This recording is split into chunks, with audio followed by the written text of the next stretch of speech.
on 414-909-7202. PIN number 548-933-222 pound. Again, unfortunately, due to COVID-19 and restrictions here at Town Hall, we are still not allowed to have public in the building.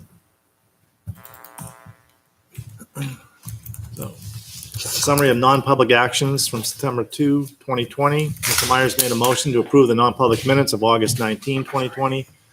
Mrs. Hirschberger, second. Motion carried by roll call vote. Mr. Burke, yes. Mrs. Harrison, yes. Mrs. McDonald, yes. Mr. Myers, yes. Mrs. Hirschberger, yes.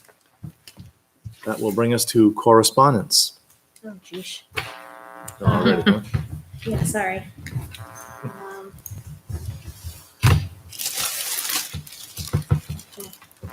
I have two, sorry. I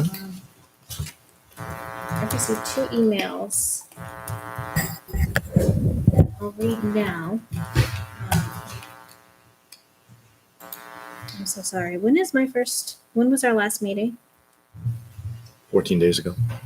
The 2nd. September 2nd. Thank you. All right. Or 2 Wednesdays ago. So I have 3 emails to read. Okay. Sorry.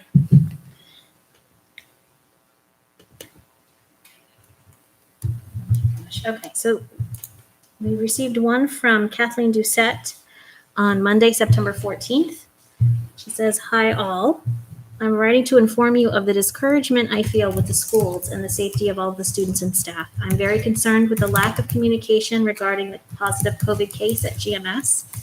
One would think that with all the discussions regarding sports and after-school activities, that a plan would have been in place for the inevitable event of a positive case at one of our schools.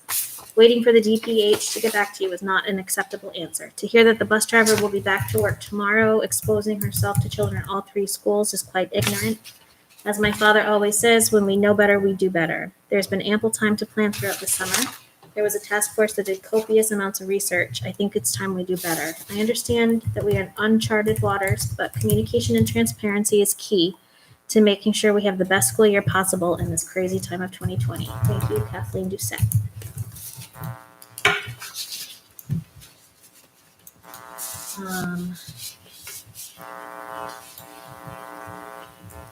And then I received an email from Melissa Reiki, 13 Natticook Ave. "Dear Litchfield School Board members, I would like to thank you for all the hard work and time that you are putting into for the children of our community. After a week of school being back in session, I'm impressed with how things are going. My children in both the middle and high school seem to be adjusting well to the new protocols and schedules. I've been subbing quite a bit at GMS, and I'm so impressed by the staff and kids. It really seems as though everyone is pulling together and doing the best they can. I know we had our first case of COVID-19 within the school, and I feel confident in how it was handled. Thank you for all of your continued dedication to our community. Take care, Melissa Reiki." And the last one was from Kate Stevens. We received this today. Andrew and Kate Stevens, 9 Evergreen Circle. "Good evening, Dr. Jetty and school board members. We are writing to voice our continued concern over the synchronous remote teaching at GMS. The approved school board plan emphasizes that it is meant to be flexible and its main concern is student well-being. Bolded and italicized in the plan is the quote, 'Relationships come first, connections before content, Maslow before Bloom.' Synchronous remote instruction is not working at GMS because the teachers don't have the opportunity to build relationships with their remote students. The decision to appoint dedicated remote teachers should lie with the school team.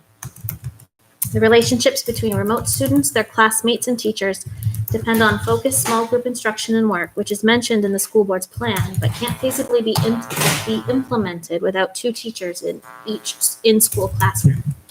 The school board plan also says that each model will be developed by administration and educators at the specific grade levels to determine methods, technologies, and delivery that is most developmentally appropriate at each grade level. Please follow the priorities in the plan you approved. Put relationships and connections first. Start being flexible and let the admin and teachers do their jobs and create a remote model that works for both the teachers and students at GMS. Thank you for your time. Andrew and Kate Stevens, 9 Evergreen Circle." Thank you. That's what I have. All right, so far. thank you. That'll bring us to superintendent comments. Thank you. So a couple of comments. I wanted to get back to the board. There was a question at the last meeting about the sophomore senior projects. And basically, if you recall, the senior projects had a reduction in the number of hours that they needed to do for hours in the community. So both projects right now are at 30 hours. And I checked in with Principal Lonergan, and basically that really, I perceived it as a COVID reduction because of the difficulty that students would face in the community trying to do hours. But it really was something they had planned prior, where they were simply trying to align the hour requirement between the two projects. So the question I think the board asked back is, why reduce one and not the other if it was COVID related? So now that we know that it's not a COVID related alignment, that is why the senior project is at 30, as is the sophomore project. So the second thing I wanted to hit was a conversation about PK enrollment. Honestly, the PK numbers, I've taken notes from my conversation with Devin, but it's a little bit confusing to track through. Keep in mind that the pre-K has some special needs students and some typical peers who are attending the pre-K program. And there are two pre-K programs. There's the 3-year-old program and the 4-year-old program. And essentially, there are students who are attending Monday, Tuesday in person, and those students who attend Monday, Tuesday in person are then attending Thursday, Friday remotely. Likewise, there are students who are attending all 4 days, Monday, Tuesday, Thursday, Friday. And basically, Wednesday in the pre-K program has been designated as a planning day and a cleaning day. You can imagine, if you've ever been in the pre-K program, that there's really a need to clean and disinfect in the room, different than the older students. So they are taking Wednesday in order to do that. And basically, the typical peers are attending in a morning only session. However, the special needs students are doing a full day program. So when you look at the enrollment numbers that we're going to go over in a minute, just keep all that in mind. The teachers are going all day long. There are students there all day long, but it's definitely a mix of ins and outs this year. And all of that was. Is this the total? Those are totals. Yep. And so, for example, the -1, the 4-year-old program, there are, I'm confusing myself because my notes show 8 typical students and 4 special needs students, but that doesn't add up to 10. Right. So I'm thinking that that's actually the -2 number. Okay. But Sorry. that gives you a sense of the breakdown. So, it's running. They made adjustments to it given all of the COVID restrictions and the age of the students that are in that program. And then that feeds into the rest of the enrollment summary. The chart that you're looking at is what you're going to get going forward, because this is a direct feed out of PowerSchool. So we think the easiest thing to report is the number that's in our system. And so you can see it listed out by grade level. And these were the enrollments on 9/14. So taking the first day head counts was a little bit tricky this year, especially given the fact that we had some students in person, some remote. And so we weren't wholly confident in the head count number because there were some students on the screen and they may not have been counted. So we said, let's use the number that comes right out of PowerSchool as our baseline number to report. So you can see that our kindergarten number is strong at 65. You'll also notice that this report gives you a homeschool and an out of district number also, so that the board gets a little more access to numbers than what you've had in the past. And I will tell you, while I'm on the kindergarten number, the one that says enrollment, that's a test case that's in the system. So just ignore it. That's not a real student. But we continue to tweak and adjust PowerSchool. And so there's a lone kindergartner because it doesn't affect other things in the system. So we had to track down who that was. And when we found out the student's name was Test 123, we knew it wasn't real. So the first grade number that we've been watching pretty carefully, because that's where we were questioning whether we may need an additional teacher, and that came in at 79.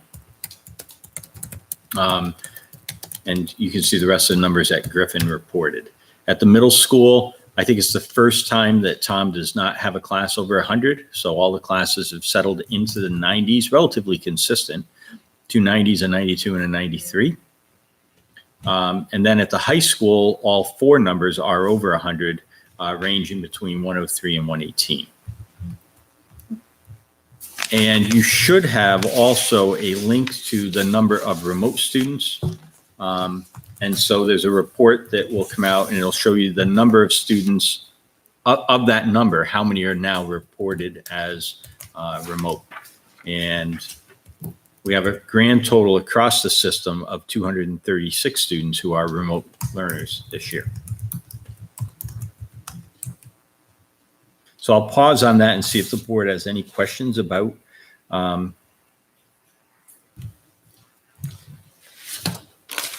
the numbers or any observations that you see that you want to point out. So pre-K 3 is how many days a week? Pre-K 3, which is the -2 number,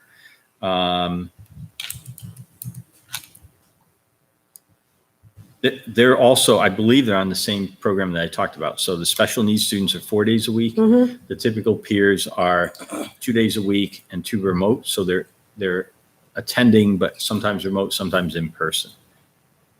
So a total of 11 kids, and Wednesdays they clean? So Wednesday is a deep cleaning day, yes. Okay.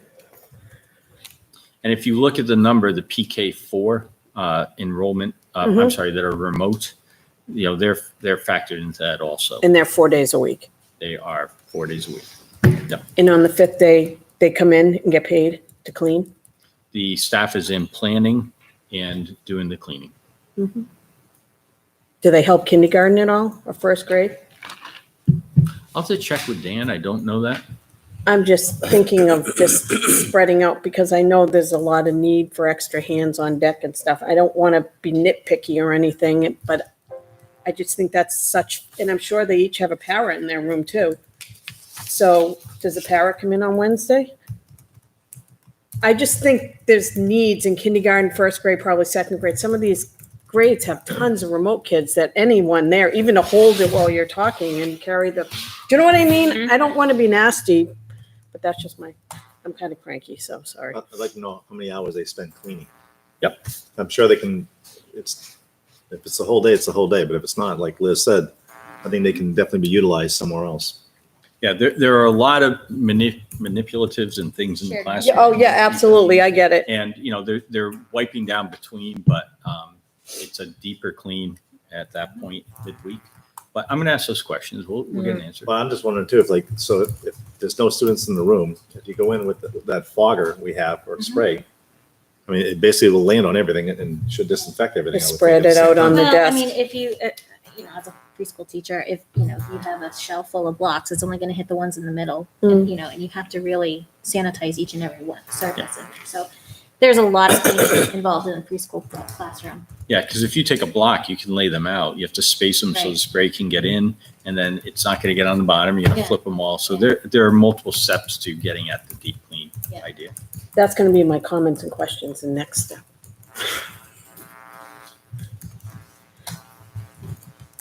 All right. Anything else on the enrollment numbers? The other number that I pulled out of the system was I went back to July 1st, and I asked Power School to tell me how many students have withdrawn across the system. And the report that I have here, which goes back to the 3-year-old program and then all the way through 11th grade. And there's been a withdrawal of 113 students across. And so, so we say, wow. But remember that happens every year. There are students who transfer and move, and It'd be interesting to compare to prior years stuff. yeah, the pickle is that this is new data that we Right. can pull that I don't know how to get out of Infinite Campus. So, but I did want to put that into perspective, and I'll pass this around if you want to take a look because it does have student names on it, and so you can take a look, and then if you have a specific question, because you'll see what the withdrawal code was. Family moved to New York, for example, it tells you that. So, but then if you have concerns about some of the withdrawals, you can raise those with me in non-public because they're individual, and I'd be happy to Sure. dig into those a bit. Thank you. Are Welcome. homeschools considered withdrawals? No. I mean, I see that they're on this report, but could they withdraw to do homeschool? So it depends. if- Not Infinite Campus. So many times, the homeschool numbers that you're looking at, they've been in the homeschool list for a long period of time. They're not new homeschool families. So homeschool families have to notify us once. And we'll talk about this more when we go over the homeschool policy later tonight. But it's one notification, I'm going to homeschool my child, and then that's it. We track them because we want to know how many homeschool students there are in the district and to keep tabs, if you would. But there could be, if you look at that report, you may see names that are new homeschoolers. So they've done that one-time notice. But there are others, Tara, that have just been homeschooling since kindergarten, and that's what they do. Right. And so then the ones that we as a school district get state funds for would be obviously our schools plus the out of district, or no? Yeah, the out of district. But then we just have to pay out for that as well. So the homeschool, we don't get any funding. So once a family homeschools, there's no state aid that comes Right. to the school district for that child. So once they homeschool, the aid stops. So really, when we were looking at enrollment numbers, we should be subtracting that one from enrollment, but also the homeschool number, right? Just, Yeah, I would. So Okay. if you look at the totals along just the so we all bottom, understand it. I think you want to really just look at the number enrolled in the school. So in kindergarten, the 65 is the number that's actually in the building.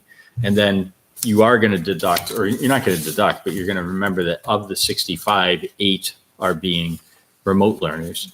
So that gives you a sense of how many are attending in-person services. But the 4 homeschool and the 1 enrollment really are not ours. Right. And then one other quick thing for the board. Principal Lonergan heard from Dennis Perot today, I guess, or just recently. So, and if you remember, Dennis had retired last year, but he reached out to the district and said that he would be willing to donate his Lincoln presidential materials. So I guess he's got quite a supply He of does. teaching materials. And so Principal Lonergan said, can you bring that forward to the board? So the board is aware. And then if the board thinks it's necessary to accept that as a gift, we can do that. I think there's a policy, but I'm not sure that we could value this to a threshold. So I'm not sure that we need a vote, but If it's under 5,000, we don't. and That's so great. I would think we're okay, but I just want the board to be aware that those are coming in. And when we actually lay eyes on it and size it up, I guess if it's 5,000, if it appears to be 5,000, we'll come back to the board for that. But otherwise, we'll send him a nice thank you note from the board for that donation. It'll be housed in the library, so Nice. that's where it will be going forward. So very generous of Mr. Perot to reach out. Very nice one. And that's what I had for you. Excellent. All right, that'll bring us to school board comments. Can they be questions or just comments? School board comments. All right, I have a comment.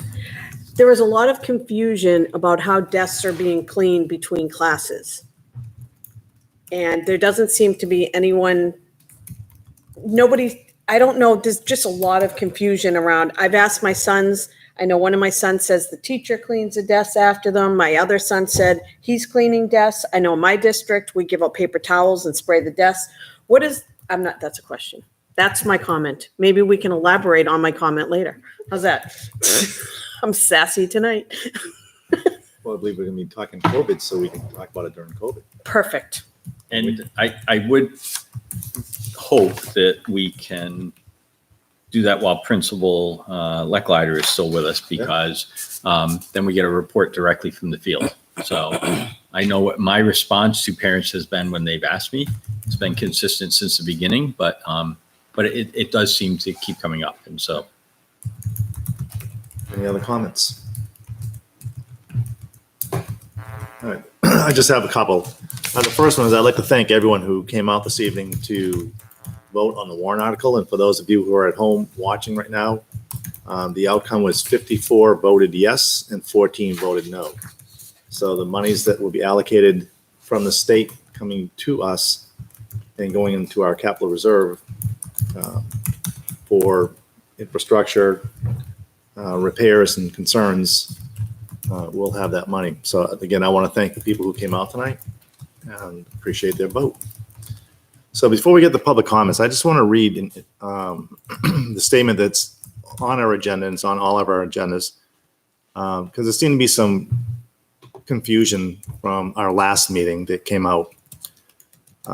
So I'm just going to read you what it says. Public comments shall be made without expectation of response by any school board member to matters raised by such commentary. Comments and statements may be made on matters of public concern directly related to the district's policies, programs, operations. Public commentary shall be limited to 3 minutes per person and must identify the first and last name and address of the commentator. May also still send email correspondence to Christina Harrison, School Board Vice Chair at charrison@litchfieldnewhampshire.org. LitchfieldSB.org. I'm sorry. Yeah. So the thing is, as a board, when we're listening to public comment, is exactly that. We're looking for public comment. As far as questions, there's a lot of questions that over the last several meetings that really should have been directed to either individual schools, administrators, and it really shouldn't be escalated to the school board until all avenues have been challenged, I suppose.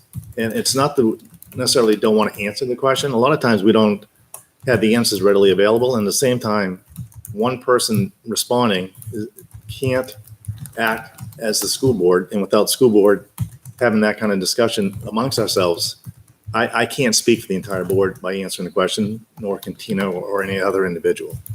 But your questions are taken, and trust me, they're either directed to the right source, or we try to get an answer amongst ourselves. So I just want to clarify that before we go into community forum. And Brian, if I could just jump in, sending the question directly to the teacher, if it's a teacher question, Yeah. or to the school principal, or to me, we will answer the questions per policy and per guidelines and rules and so forth. So, but we'd be happy to take the questions there. Many times, like you said, it's beyond the scope of the board, or the board hasn't voted on it, so it's not something the board can respond to. I just have a quick thing about surveys. I just wanted to thank everybody for taking the surveys, staff, students, and parents and guardians. We really appreciate hearing those thoughts, and I know that the principals appreciate that too. And we're digging into those surveys on a weekly basis. Also, just wanted to say that on average, about 25% of students are answering we're getting about a 25% response. So just would encourage everybody to fill out the surveys, because, if you don't fill out the survey, I think that people who fill out surveys feel really passionately one way or the other. So my impression is that if you're not filling out the survey, you're somewhat content, but that could be a mistaken assumption. So anyway, just would encourage everybody to fill out surveys weekly, and they're quick. Now, and to that point, Tara, because I know that we've had discussions on another board, but this is how we're going to learn to get better. This is how we're going to learn where are our mistakes and what can we do to rectify them. And we're trying to make this as smooth a process as possible. And with the public's input and the students' inputs, I mean, that's how we can bring it all back and provide a better service. I agree. And if I may just thank Tara, because she dug into the survey results for us and did some really nice summaries. That's immensely helpful to us. We've been, as you can imagine, pretty straight out with various things. I mean, we've never done what we're doing. So having somebody who can dig into that and get summaries that we can then share with our staff is huge. So thank you for taking that on. And going forward, the survey links are going to be sent by the principals. So just a heads up to families, be on the lookout for those on Fridays when you get your newsletter from the schools, because that's where the link will be embedded. So as far as community forum, I'd like to give the number again, just in case anybody tuned in late. The call-in number is 414-909-7202. The PIN number is 548-933-222 hashtag or number sign.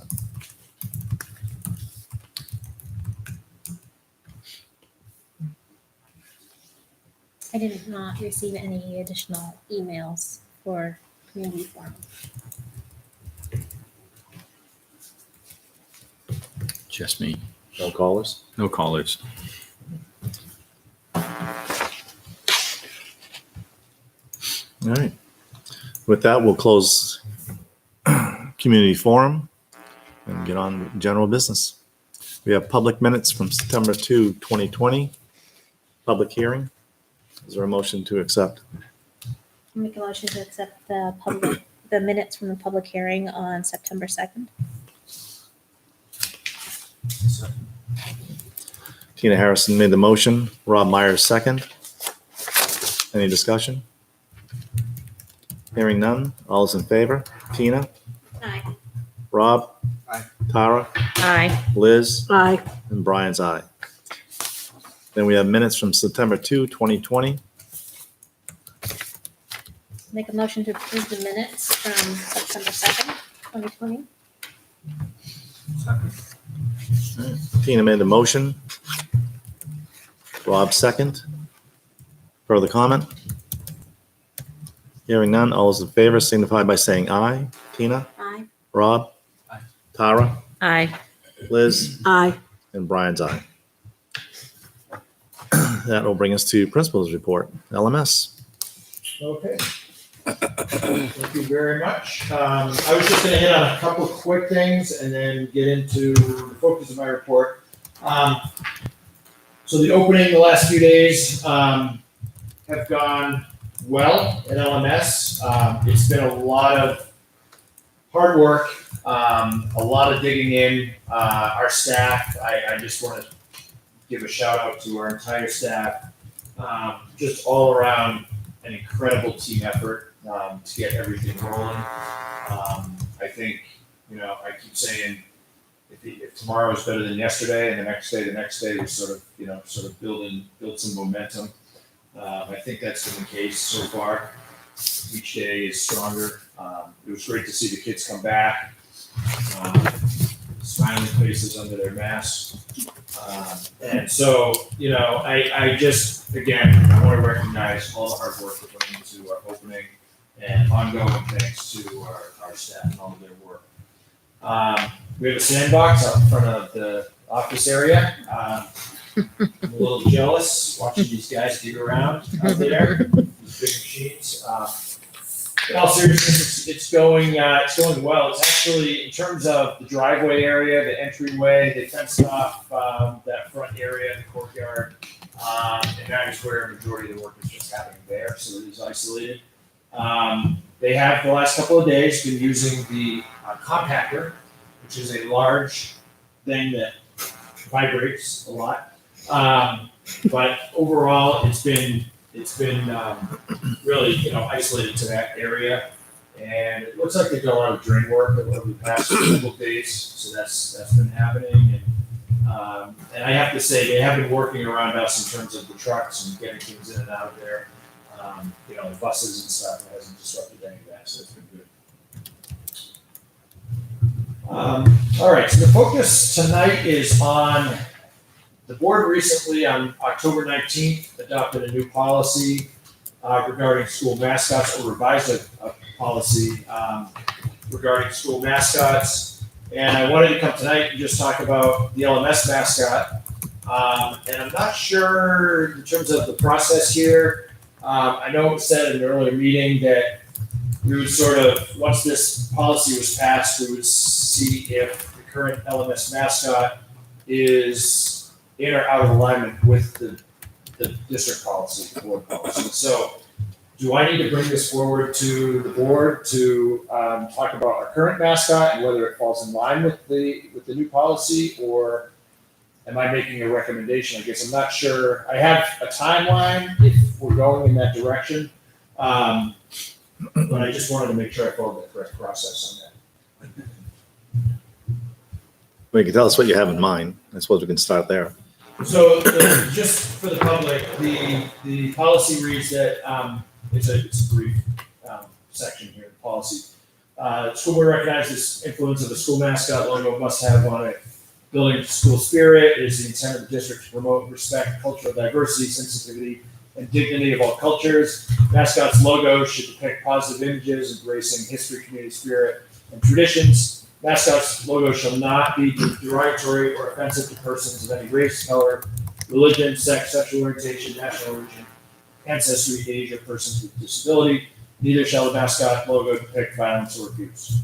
So, for those that don't know, our mascot at LMS, since we opened back in the 80s, when I was just a wee lad, is the Raider. It is a Native American face, and the Raider. And I know there's a number of schools, universities, and professional teams that have been reviewing similar mascots over the last several months, and we have watched as the board, pass this policy and taken a look. And I think the biggest part of what may be in question here is the derogatory of persons of any race, color, religion, and so forth there. So I have a timeline that I've shared to transition to a new mascot. We'd be looking at between now and December. We would be, so I'm just gonna sort of read through this. So we're in September right now. Obviously, we want all stakeholders, we want the community to have input in this. And I've looked at similar processes and how this has been done at other schools. And it really is at the beginning. We will put out sort of our guidelines in terms of what are the LMS core values, what do we want, this mascot to stand for. It needs to do its best, of course. But so that will be important. And then we have a feline theme here in Litchfield. The cougar and the tiger are both sides of us. So we need an even stronger feline in the middle to represent the middle school kids and staff and community. So we would ask for really brainstorm of ideas, and then we would narrow in on some finalists, so to speak. In October, we would collect ideas, more formally that align to the district theme, align to our core values, meet the criteria outlined in the policy, district policy, and then narrow it down to 2 or 3 options that we would then appropriately, November being election month, we would have a school vote, and we would name our new mascot as selected in November, and then we would explore logo options that align. In November and December, we would select a logo to align with the new mascot. So the goal is to have this done by the end of the calendar year, and I think that's a reasonable timeline. We can do that.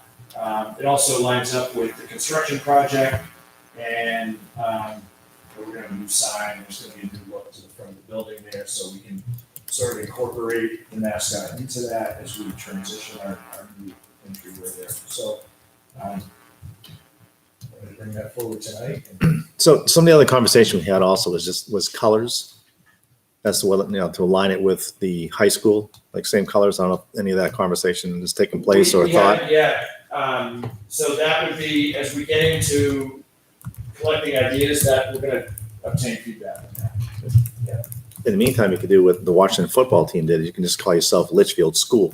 Could do that. I think it's a good Very step. scary. No, I think it's a good step.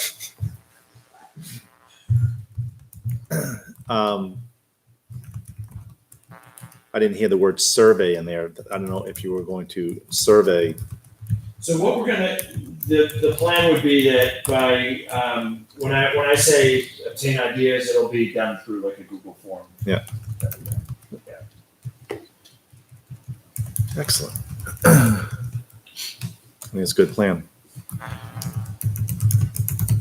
Does anybody have anything else from the select letter? Actually, can I answer? Add this to my, just drives me crazy, Mike, when I see this grade scale on the second page of the report. We're a competency-based district, and we're giving students 64 chances to fail and only 36 chances to pass. So a kid gets a 20 on a test, just say, and now he dug himself a hole to never get out of it. I never understand why, if we insist on having a scale, why isn't an F a 0 to 10 and then a D to 20? You're giving a kid 64 chances to fail, and he's digging himself a hole he'll never get out of with a 25 in a semester. Do the math. Take 4 tests, get a 25, and you get 100. You're still going to have like a C minus, I think, or a D plus, C minus. It just drives me crazy when I see that, because if we're competency based, it's about learning. You're digging a hole with that 64 points. And I know it's aligned to the high school. This is nothing against the middle school. It kills me when I see that. If we're competency based, yeah, you can fail, and if you fail, you deserve to fail. And that's the 0 on the GPA. But it just kills me to see that 64 chances to fail and 36 chances to pass. I'd love Mary to look at that. Yeah. Tom, do you want to respond? Because a little bit, this has been adjusted a little bit. And I'm And assuming then- it's to the high school. So it was, so Mhm. what basically was framed to me that in doing the power school transition, it was easier to align 5 to 12, as one. And so that, as you know, is basically the high school grade scale. But no, it isn't. Yeah, and I philosophically absolutely agree. And I think if, in a pure competency model, it really is levels of performance against proficiency, right? So we're actually doing more of a hybrid model where we're doing, we have competencies, but we're still on a 100-point scale. Mhm. So you still have to make a conversion from proficiency to a 100-point scale number. And then you get into averaging, which also is sort of a hybrid mentality to competency-based learning, because averaging really isn't, competency-based learning is really, there's a point at which you have to make that judgment of whether a student is competent or not, and to what level of competency they are or they are not. And it's hard to do that with numbers and averaging.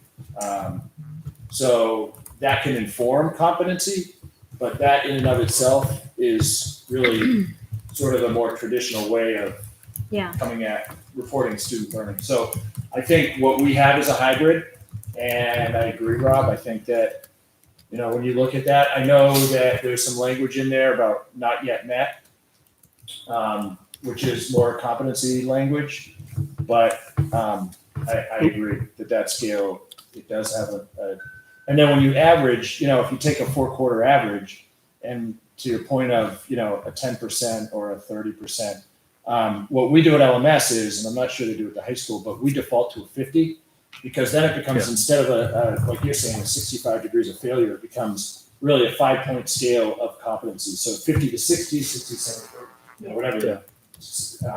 So it's 5 level of competency instead of 65 on one end. We're so weighted on that one side. And it's just, Mike, I'd love to see Mary look at that. It just always kills me that kid who, for whatever reason, whether it's his own fault for not studying or he had a horrible weekend with whatever it is that gets that 20 on a test, you dig yourself a hole with that, the way the scales are weighted. And just so everybody knows at home, I'm not saying a kid that doesn't do any work doesn't deserve to have a 0 and flunk. It's just, you can dig a hole so deep when you have a scale weighted so heavily this way that it just worries me a little bit. I thought we had discussed, before COVID, we were on track to shift to competency-based grading and reporting. And originally that was going to be, we had hoped that it would be done in conjunction with Power School, right? So every measuring and grading on proficiencies and according to rubrics instead of on 100-point scale. Did that kind of just get put by the wayside because we had to revolutionize everything else that we were doing, or is that still the end goal? So that is still the end goal, as I understand it. And I think when Mary comes, where are we? We've done So we have the high school to come to the next meeting, and then Mary will be at the meeting after that. So the second October meeting, let's have her give that report and update. Basically, GMS now has competencies embedded into the grading in a way that they haven't in the past. And there's a learning curve that's gone into that. And GMS teachers have said, I'm now being asked to grade toward competencies in a way I haven't been asked in the past. So that was a step on the journey. Then there was the alignment of the grading scales, because we honestly had 3 grading scales, which is another crazy maker. So this alignment was another step on that journey. And Mary has a plan to continue to work toward that. As long So as we're still on that road now.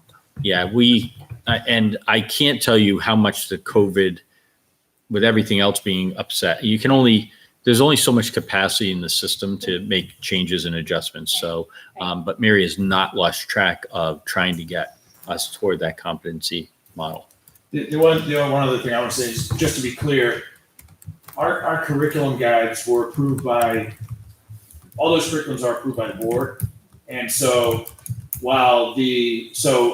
even before Power School, our curriculums have been aligned to competencies. And so it's the reporting now is sort of, I see it as sort of like the last part of, now it's what, I mean, you're really seeing everything out there. Right. So, but the back end has been competency based, and the curriculums you've seen are all competency based. So the instruction, unit planning, and design have been based on competencies since those.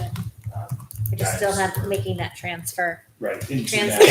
that product of what does this look like on the report card. Thank you. Anything else from Ms. Lickletter? Can I ask anything about the middle school? I'm gonna go on the third rail. Can I say no? Tell me about drop off in the morning. When can the kids get into the school? All right, so we started out at 7:30. We put out the What? school It's program. better now. Is it? Because all I heard was those crazy lines, and I don't remember. It seems like so long ago. Grinder says amazing now, I think. Something.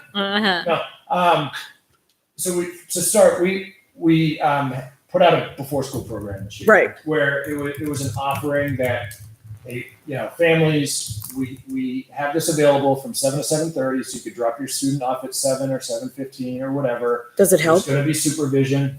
I have 4 families signed up. So So it the hasn't idea- started so it yet. hasn't run because Okay. it's a self-funded program. Oh. Yeah. It may be news to Dr. Jetty that we went from 2 to 4. There's a line forming outside. Well, for someone like me, that would be a great option. I have to be at work by 7:30. Yeah. We stuck with our 7:30 drop off, obviously knowing that our numbers are going to be up in terms of drop off. Mhm.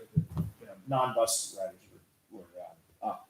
So we opened the doors at 7:30. We have the staff on duty out there, but the backup was crazy. Right. So now we've started the drop off at 7:25, and you wouldn't believe it was 5 minutes apart. Oh, I'm sure. So you just keep them socially We're done distanced.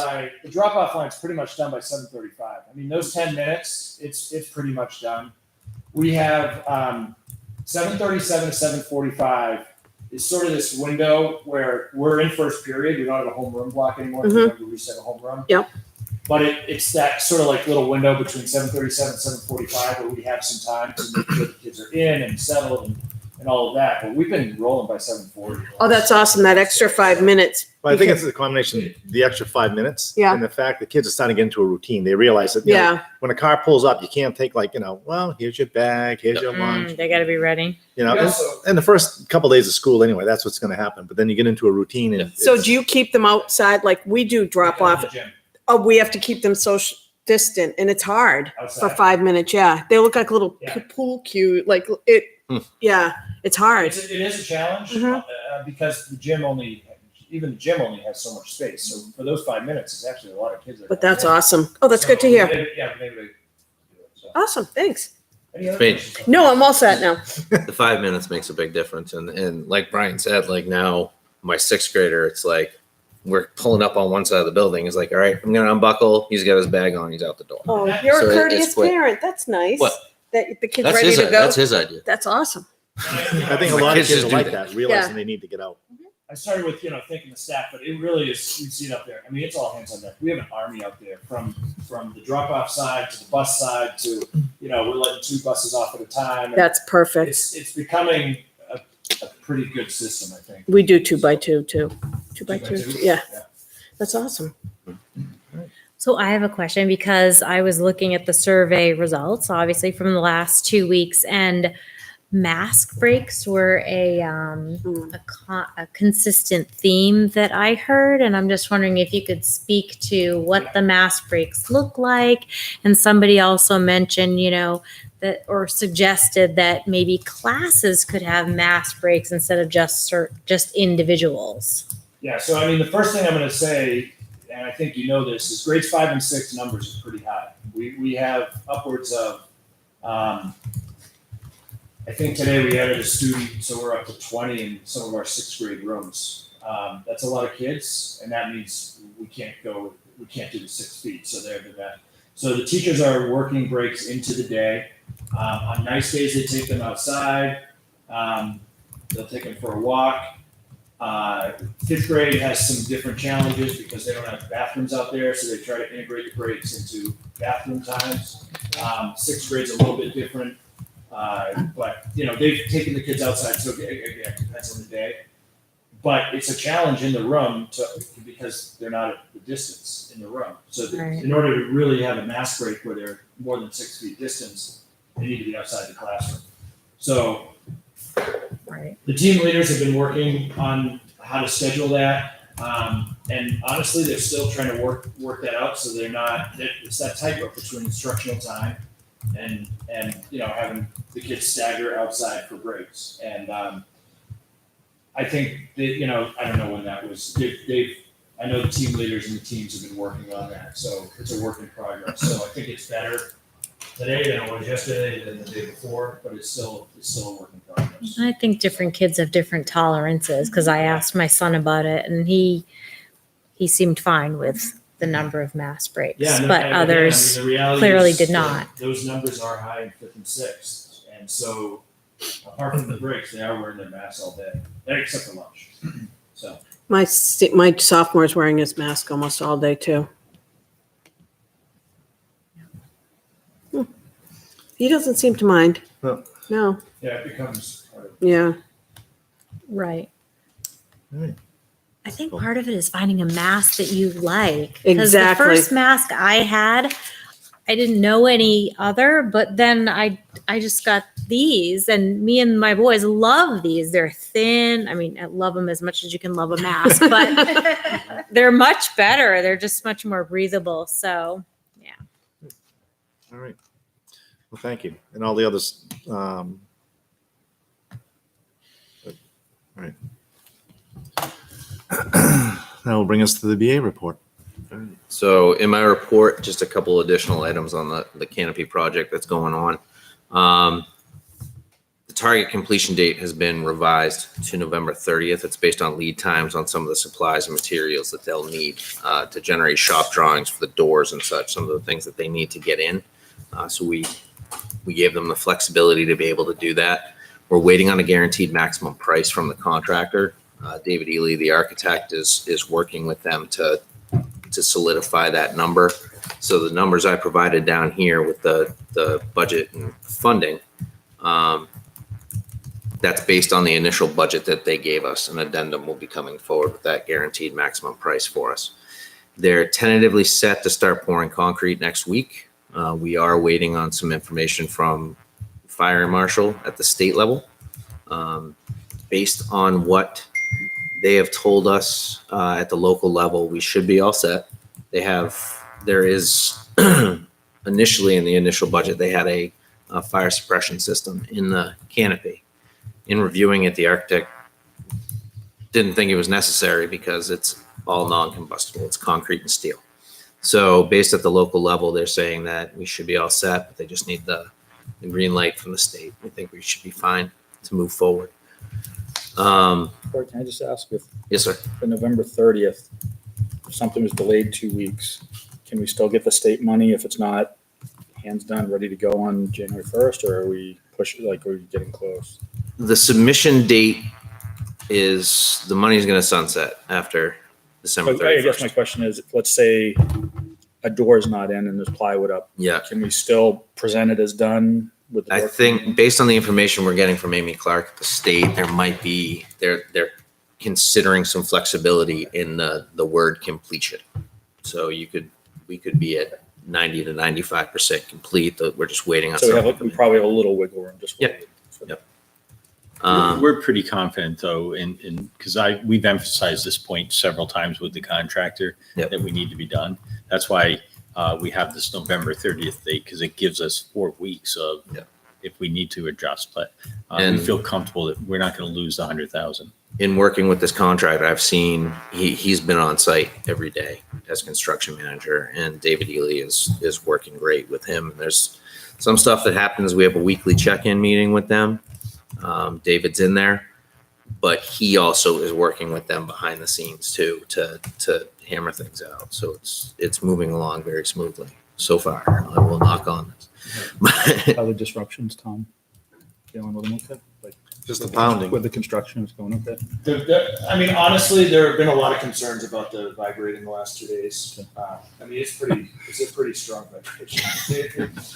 Bricks start falling, we're in One of the trouble. things is called sand. I mean, I joke about a sandbox, literally it is all sand out there. Mhm. So, I mean, all the way to the back. I mean, all the way to the back rooms, the 7th grade area. So that has been disrupted the last 2 days. And it's probably 2 hours-ish of when they're really pounding.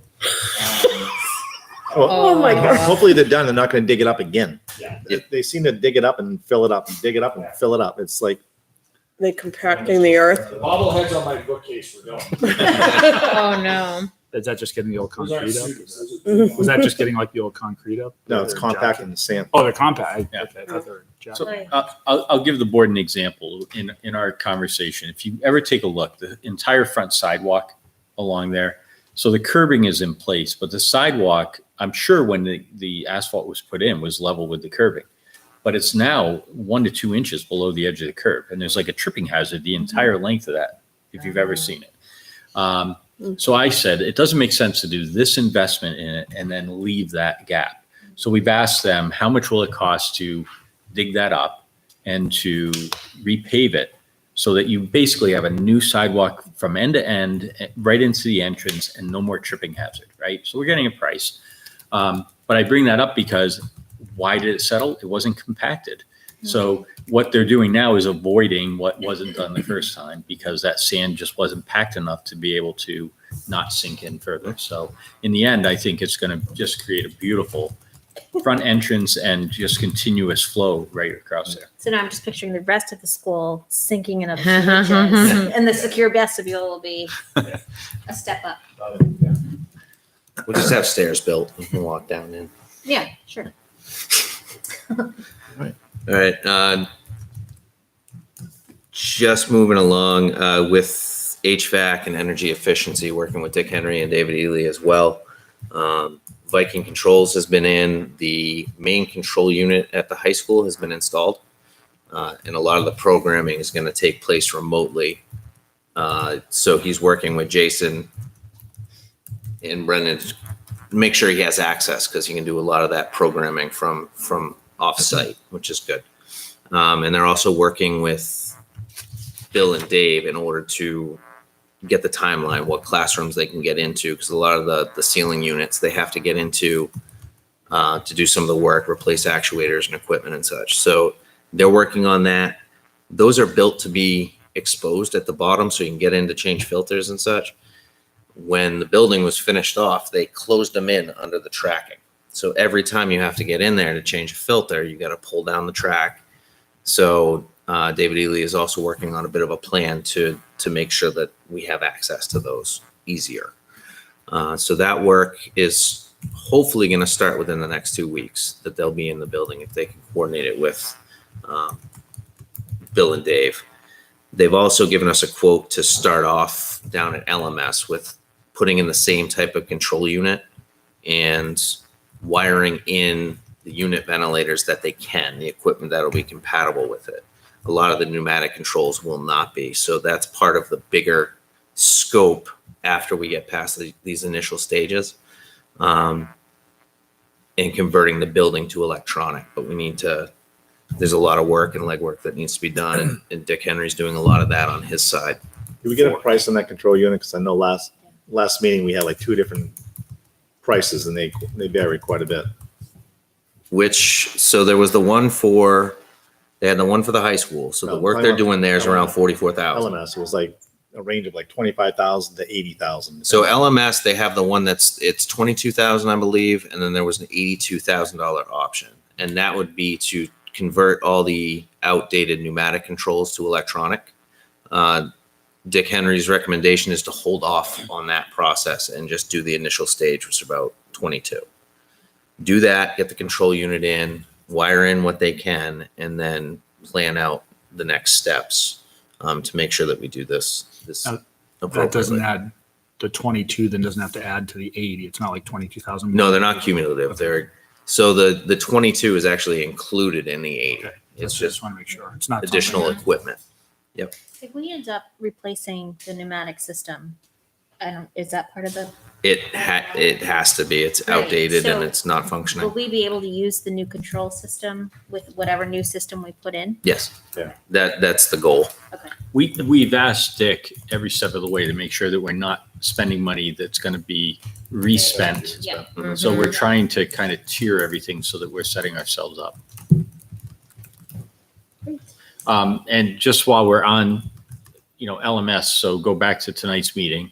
I think it was a $1.3 million price tag, and that's pulling from HL Turner. I think that number comes from HL Turner. So That's correct. we don't have a firm number yet from the new company that we're working with, but just keep that in mind. That it's a very expensive proposition. Now, after the ballots were cast and while they were being counted at the table, I stepped over to Ralph and Rich, our state reps, and I said, guys, listen, we need your help.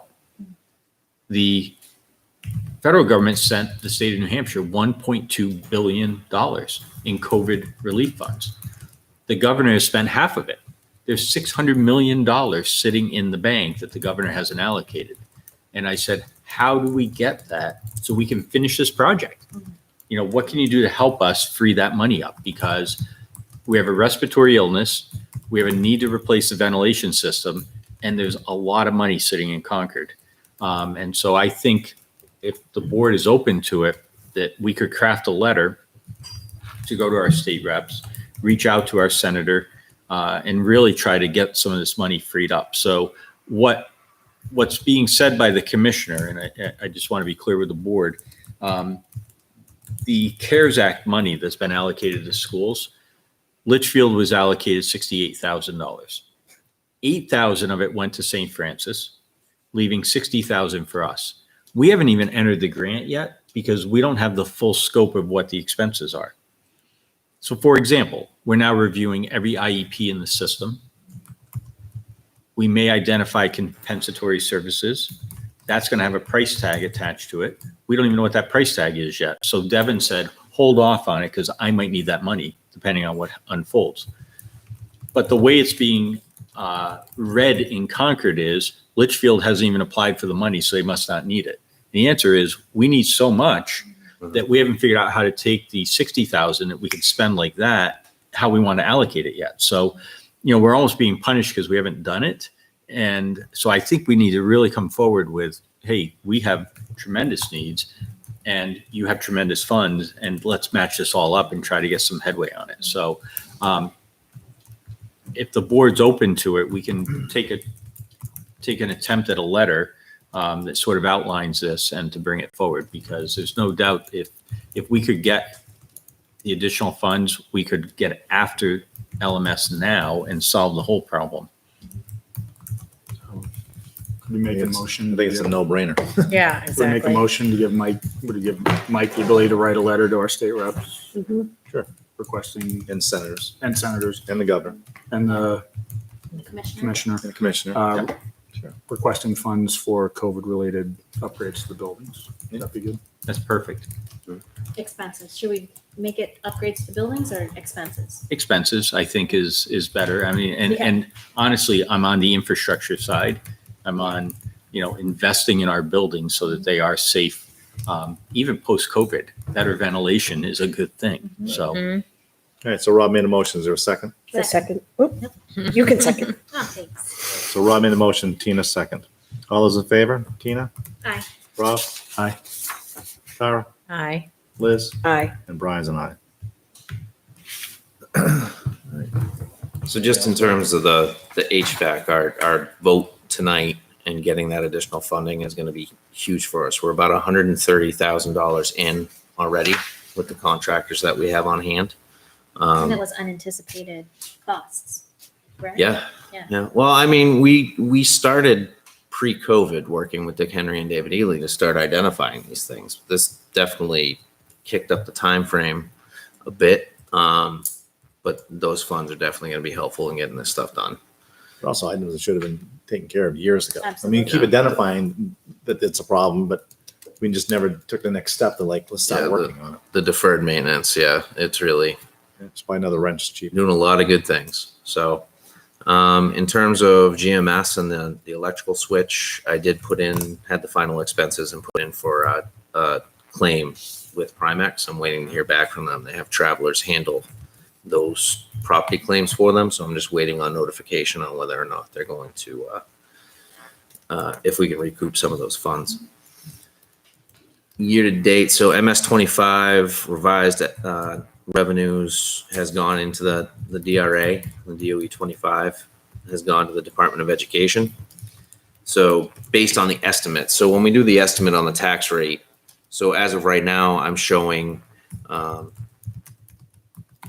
2 cents per thousand in a reduction local side.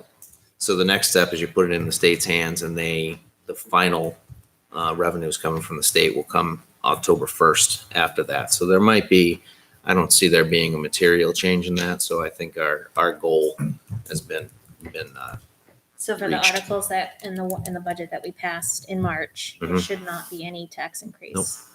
not be. I know, decrease. It could be a 2-cent decrease. Is that what? Which is a small amount, but Every you know, penny. every little bit helps. Mm-hmm.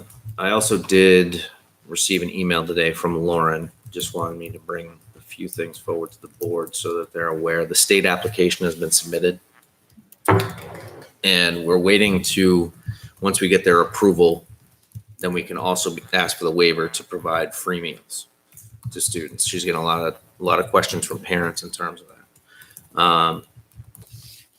When we're receiving reimbursement for those free meals, now that the number of meals being served is going up, we're going to see significantly more revenue coming in because the amount that we're receiving from federal reimbursement is greater than what we charge for one meal. So we're hoping that goes through. She said once that's set to go, she's just going to start serving. Just reading this week, Corey, I'm just worried that, I don't know, it seems very fly by night on the government's part. Are they, because they say until December 21st or until money's run out, are they going to keep us up to date? I mean, is it going to be all of a sudden parents are expecting free meals? There's a lot of information that comes from the State Association Food Service. It just seemed, when I was reading it, I don't know if you saw it, it seemed very wishy-washy. I'm just worried, like, we get people thinking December 21st and then cut them off November 3rd because the money's gone. Well, are they giving us warning, do you expect? Or is Yeah, it just, I would fully expect that. She's involved with a local group of food service directors, Megan Bizzaro from Goffstown, the ladies from Pelham and Wyndham, that they have weekly calls, and anything they're hearing, you know, a lot of them are very connected and been involved in state food service for a very long I time. think, oh, sorry. I was just going to say, the only other thing I was confused by when I was reading, do families have to fill out paperwork or not have to fill out paperwork? 'Cause Not with the waiver. Not with the way, okay. Not Because with that the was waiver. confusing when you read it. It said something about continuing and making sure to fill out the paperwork. And I didn't know what that meant when I read it. Well, if there's a family that thinks they qualify and then can lock in for a free or reduced Extended, for the yeah, entire so- year, I thought that's how I read it, but I They- wanted to they- make sure everybody didn't have to. yeah, fill they it out. should continue to fill that paperwork out because that will for the year, right? So Now we make sure, like, if the reimbursement for those that aren't necessarily eligible, if that gets cut off, those people would still be able to continue to have those free meals. We'll have dining numbers at our next meeting. We should have September numbers for October. Yes. Okay. And I just want the board to keep in mind, and for the public, because we use the term free meals. But remember that if a student purchases a meal, they pay like $2.50. I'm going to use rough numbers, and the state reimburses 50 cents. And so the school district earns $3 toward that meal. But if it's a free and reduced meal, we earn $3.50. Yep. And so the point is that even though the family is receiving a free meal, the district revenue is enhanced because of that, right? So there's additional money. So please don't look at it as the district is losing money through free meals. That's not the case at all. We're actually earning additional revenue. And that's important to the food service program right now that we have the additional revenue. So the waiver is actually a good thing for all of us. How is it going with remote meals being picked up? She's saying she's averaging, based on the email she said today. So she gave GMS 83 meals a day, LMS 87, and CHS averaging 106 meals served a day. Then the remote families, the schools, each school is averaging 3 families per day picking up. So it's not a whole Is that lot. being communicated? Because I mean, I don't have any remote kids, but I haven't seen any communication I about think that. there was at some point an email that went out, and if you wanted to participate in lunch or breakfast as a remote student, you had to contact Lauren to set Mhm. that up. Yep.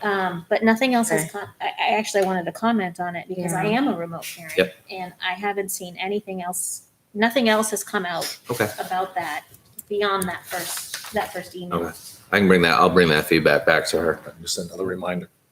Yeah, if she Yeah, could like send in another one of the reminder, that would be principal great. updates or The yeah, other thing from that her. changed was, originally the plan was that there were going to be 2 lunch days. You pick up on Mondays and Wednesdays like we did in the spring. And I believe now you have to go there during your student's lunch period every day. to pick up Yes. the lunch. Yeah. And I understand the logistics wise, how that would be difficult to plan ahead for those remote kids. Mhm. But it's, for some families, it's definitely an issue keeping them from buying school lunch. We'll bring that feedback back to her. Thank you. Anything else for Corey? All right. Michelle, if you can send those to the budget committee. Oh, I had a quick question. MERV 13s, any update on Back deliveries? ordered. Still, They're still back ordered. Whoa, I okay. will follow up with Dave and see where A&E stands, if they've heard just anything. was curious. No, Yes. what's the latest date for Chromebooks? I heard that was potentially good news. I've lost track of Chromebooks because we got some Chromebooks in. Some arrived the other day and Okay. They're trickling processing in. them. Yeah, so they had told us, I want to say October 1st was the date, Yeah. and now they are starting to arrive. So they are trickling in. That's good. Yeah, and the same goes for things like hand sanitizer. They've had purchase orders with suppliers out, and that's starting to come in as well. Are we providing hand sanitizer to the buses or not? Masks, yes. Mass. Okay. Sanitizer, no. But if you see you see kids with hand sanitizer all over the place. Yeah. They're carrying it now. Right. Yeah. I thought that was in the plan too, that they were going to get a squirt when they get on the bus. I don't recall that as being part of it. Could have been another district plan. They're all like, We'll be looking at it later on tonight. I would think once we get it back in supply, we could easily supply the bus with a hand sanitizer if a child wanted to use it getting on. You got 100 gallons of it sitting in storage and new pump bottles that are coming in. So we're getting a good supply. All right. That'll bring us to student handbooks. So you have all 3 handbooks tonight. Michelle has collected those in from the schools, has highlighted in various colors the pieces that were updated and changed in those, and kind of standardized them so that they are all in a somewhat similar format. So, so you have the handbooks for your perusal and approval. The links to the policy should all be updated, but if you notice one, please let me know that if it isn't. I'm just scrolling through quickly to see if any of my comments. I have a comment on the CHS handbook thing that I can recall. About GPA and VLAX. So Which page is it? Do you have it? I'm looking it up. I'm sorry. No, no worries. I'm on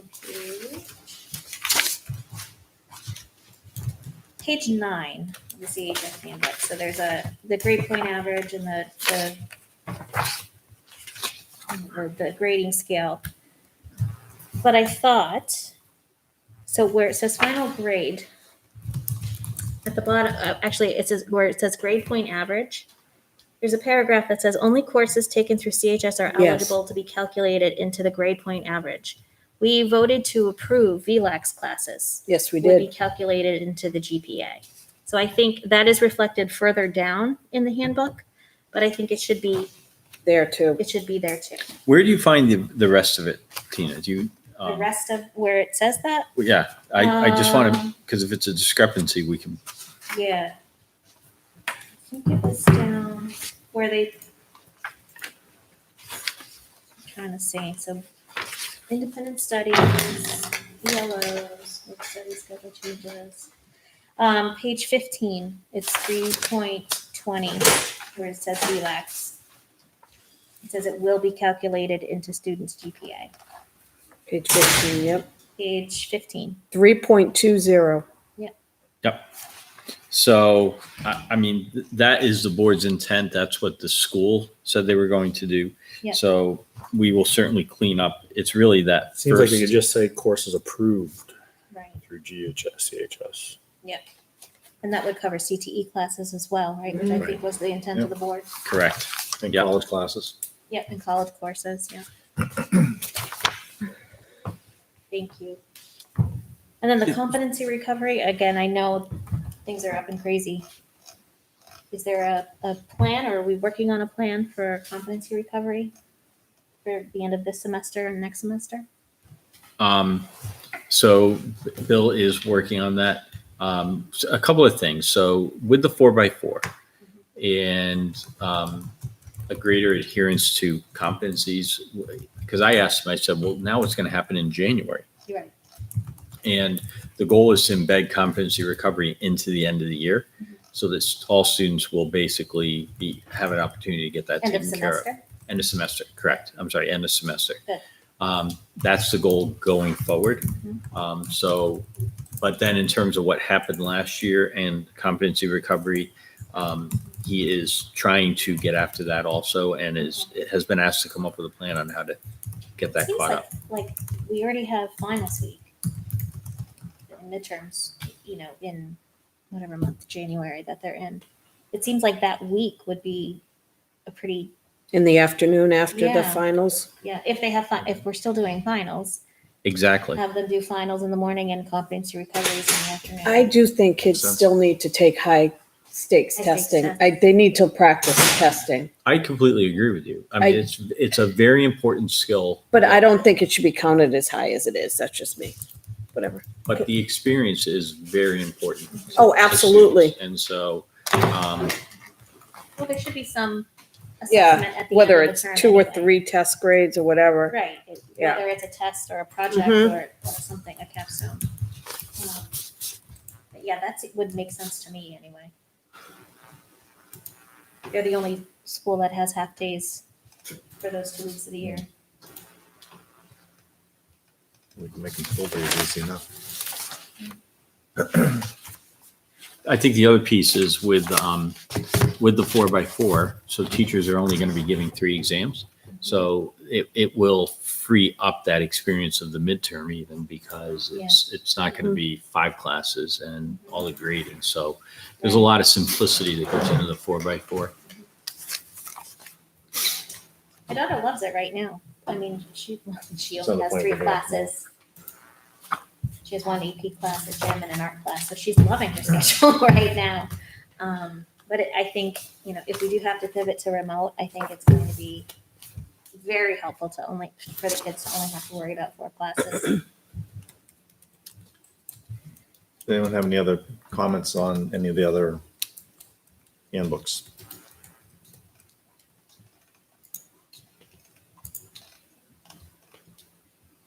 Oh, my other comment was on class rank and valedictorian and salutatorian. We had talked about venturing into the realm of Latin honors. And I know that's not, maybe not a possible discussion for this year, but I would like to continue to pursue that. I'm looking at, it's on the last page of the handbook, right? So it Yeah. gets into that there. So let me check in with Bill, because I believe Principal Lonigan was interested in pursuing it. I think many of the initiatives sort of took the back seat to the COVID. Right, Um, right. And that's why I'm like, I completely understand. I'm not budding. I'm just saying there was a lot of capacity that hit. So let me figure out where he is with it. And he's here next meeting, so we Oh, can, good. I'll ask him for these updates. Thank you.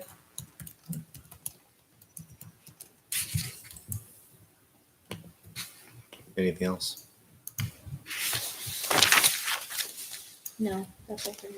Michelle, do we need a vote or? Yeah.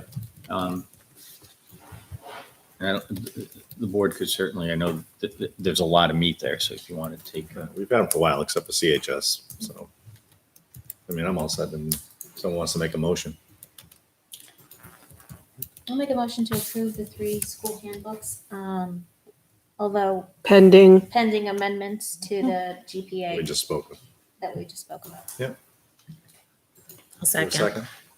Second. Tina made the motion, Rob second. Further discussion? Hearing none, all those in favor signify by saying aye. Tina? Aye. Rob? Aye. Tara? Aye. Liz? Aye. And Brian's an aye. So now we can all fill out our form that was sent from CHS saying, I've read the handbook. Because we really did. Still waiting for my We did. forms. Yeah. All right, with that, I'll bring us to new policies, and we have IHBG, home education. so we're bringing forth the home ed policy. So there's an organization of homeschool families in the state that did an audit of school districts across the state. And Litchfield was identified for having an outdated policy. And that report went to DOE. I got a phone call from the commissioner's office, and they said, you have to take a look at it because in 2012, the law was changed. And basically, one of the major aspects, there were a few things that went with the law change, but one of the major aspects was that one-time notification. So the old law said that the homeschool families had to give an annual update on the progress they had done, and that was rewritten in 2012. So I spoke with Michelle about it and Devin, because Devin tracks the home school programs and the letters that come in. And I assured the commissioner that our practices were 100% compliance with the law. We were actually out of sync with our policy. So we're coming forward tonight with an updated IHBG that is completely compliant with the law. This is based very heavily on the model policy that the School Board Association has. And so the board can compare the old policy that's attached to what we're proposing as the new policy. And essentially, our practices have been okay. They've been exactly what we should be doing. Now the policy will back that up. So.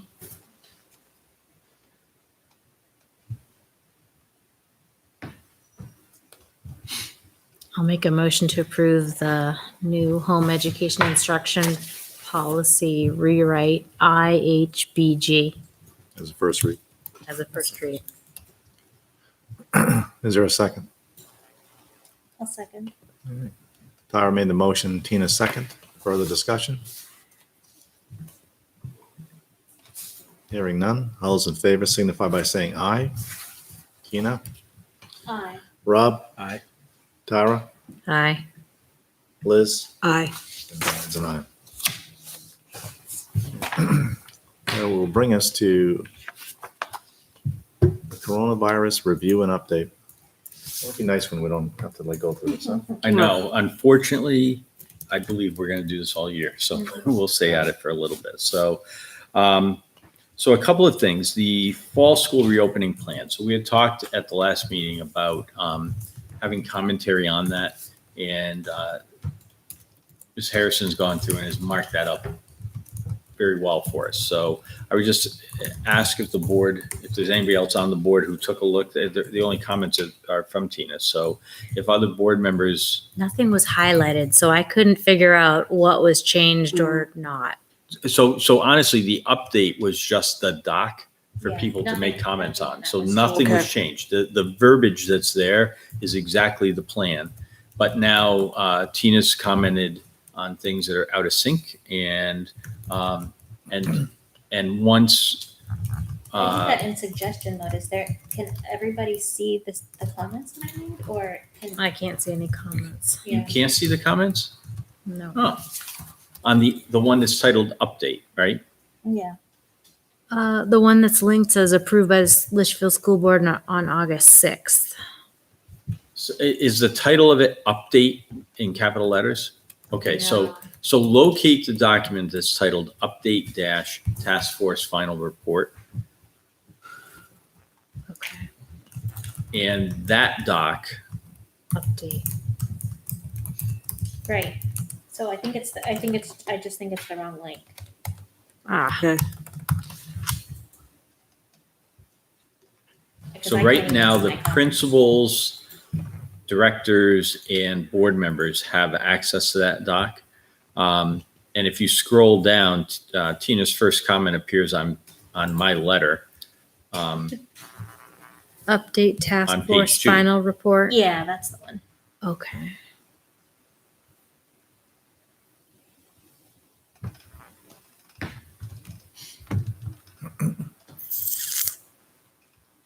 I don't have that either. You don't have the update? That was the only one I could get when I linked. I don't think So I my have email access to the other is- one. Mike, you sent an email sharing it with us. I thought I did, You but did. you know. Can let me- only let view me this do document. I'm going to bubble it up for you. You can what? It says I can only view it. I can't edit it. Mike, Oh, had it now up- I see it. Okay, so Where- this one, I had to go into Drive and then I Okay. found it and Yeah, I am seeing your comments now. something, I had it opened like a half hour ago, and it opened like you said, I just opened it again, and it's opening almost like a PDF where I can't see it. So maybe, are you in it? I'm in it, but let me look at the Well, sharing. no, I'm wondering when you went in there, if it somehow shut our sharing off or something, but. Everybody's in as an editor. Yeah, you're all in as editors. So I'll I go on the I drive. don't know why I'd be blocking it, but let me, I will send everybody another, because I can email collaborators and that'll get you another link to it. And then if you make comments on this one, I think the comment field is the best way to do it, because Yeah. then the admin team and I will sit down and make the adjustments. So So what I did is I went to suggestion mode. I think it was up in the other corner. Is it under share or? if you go under, I'm sorry. No, that's okay. You're doing that. You let me finish just that say, first. here it is. Yeah, we're linked as view only, Mike. And if you go under editing here and you go to suggesting, then you're able to make the comments to it. So I think though, Tina, that you did this comment button. I could be wrong. Did I? Yeah, I think you're under comment. I think you did comments. Did I do both? But Okay. that's okay. But Okay. anyway, mark this up, because Yeah. you're not going to hurt the original document. This is a copy of that. And then our admin team will take it, we'll finalize it all around where we are with things, answer the questions, clean up ambiguities, and then bring it back to the board. So that makes sense? Mm-hmm.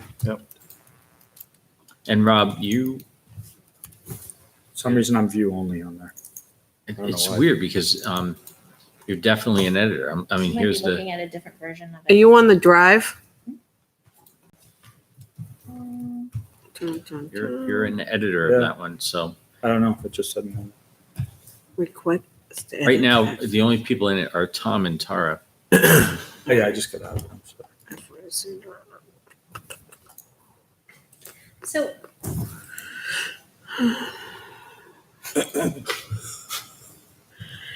I don't know if this is the right place to talk about some of the feedback that we've been getting and some of the surveys and parent emails and concerns about how everything is going, and concerns about what I'm seeing mostly is GMS adapting to synchronous learning and the challenges that they're having.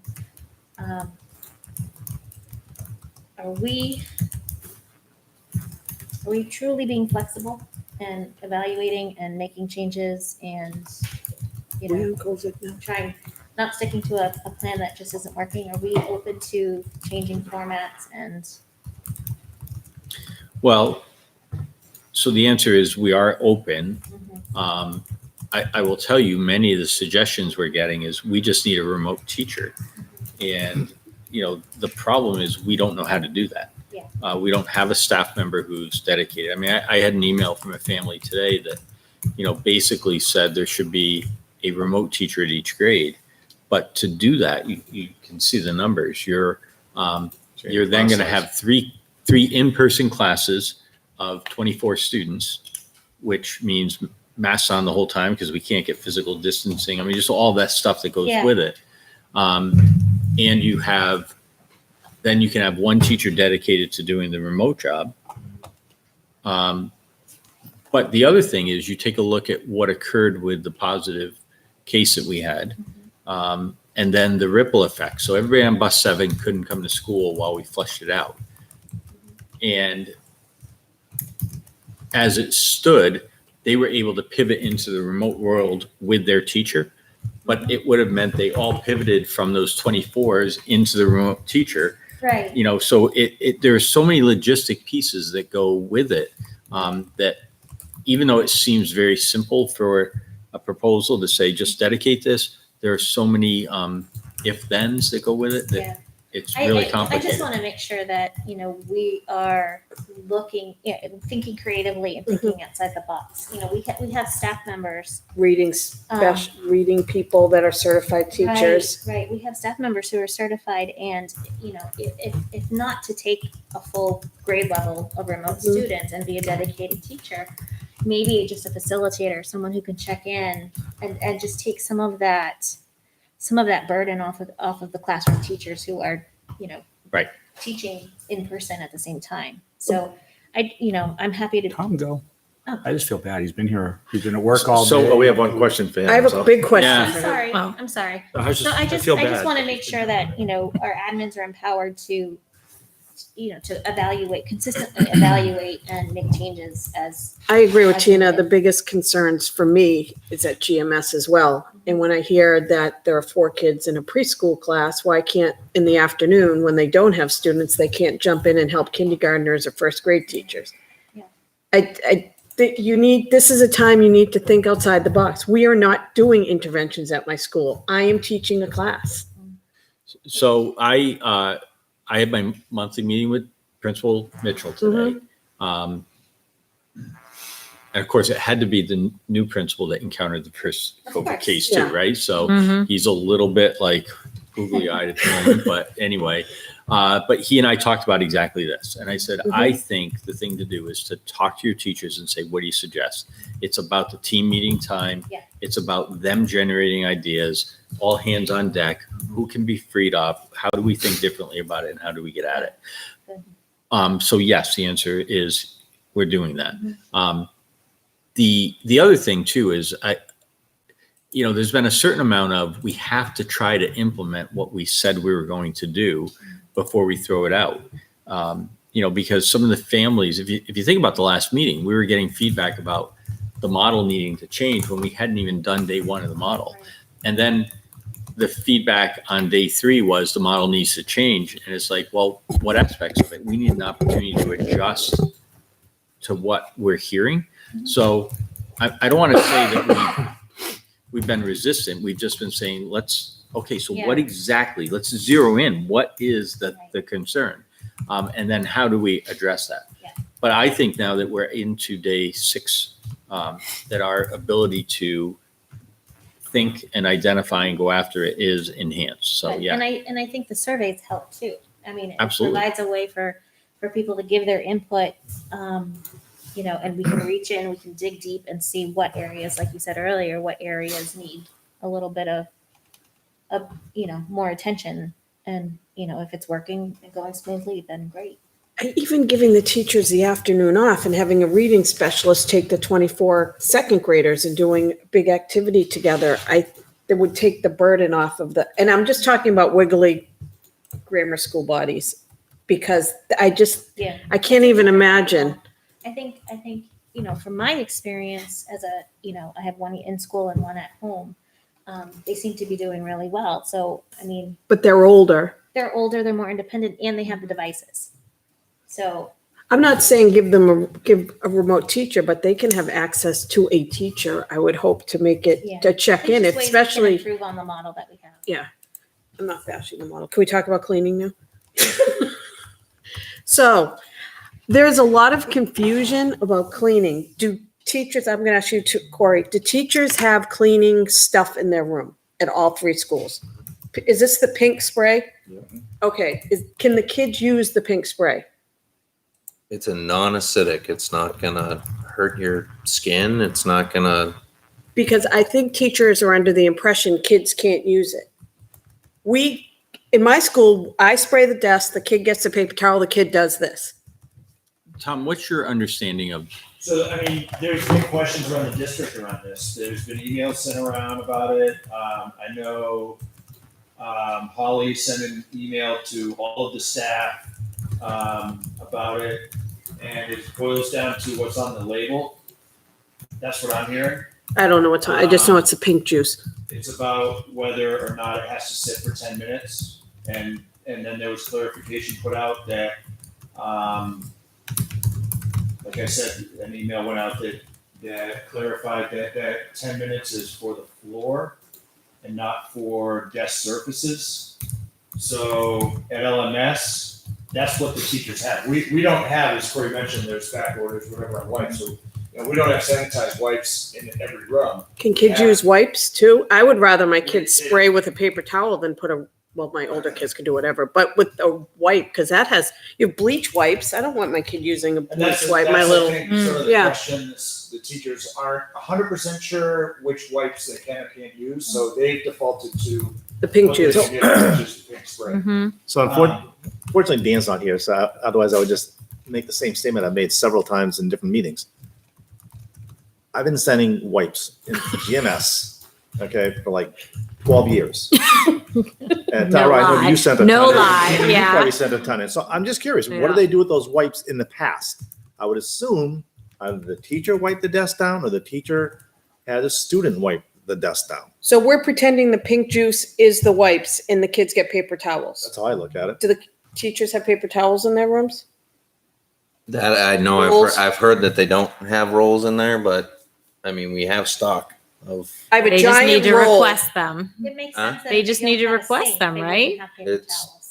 So if they get I pink think juice, they some should have got a roll of classrooms paper have towels. dispensers in them, Oh, sure. and some, I mean, it's a matter of requesting. Okay, We've so- also, and with, to be honest, and I'm not trying to make an excuse, we're down 4 custodians right now. And you've got our facilities director and who's running around like a chicken with his head cut off. You've got Joe, who's our custodial supervisor, who's covering one of the outages down at GMS. So we're- So doing until the we can very get best. dispensers in every single classroom, can we at least get a roll of paper towels to every single Absolutely. classroom? I Yeah. think if we just have a unified statement of this is the plan. This is what we expect. teachers Spray to at the end do. of the day, the kids wipe it off and drop the trash on the way out. Stop And class I- a couple minutes I don't early. see a problem That's pretty with much it. what they're doing. Yeah. Good, because Yeah. someone But if said they someone were wants to send using wipes in, wipes and then they going can to be the like next wipes. class and using the same wipe. They are to carry the wipes from one class to another. That's what one parent told me, which makes no it'll be sense at dried all. out by the time you get to the next space. They clean their desk with a wipe and then they bring it to the next class and clean Where's the this? No. LMS. I swear to God, a parent sent that to me. But now they need to use the pink juice because they're gonna get paper towels in their room.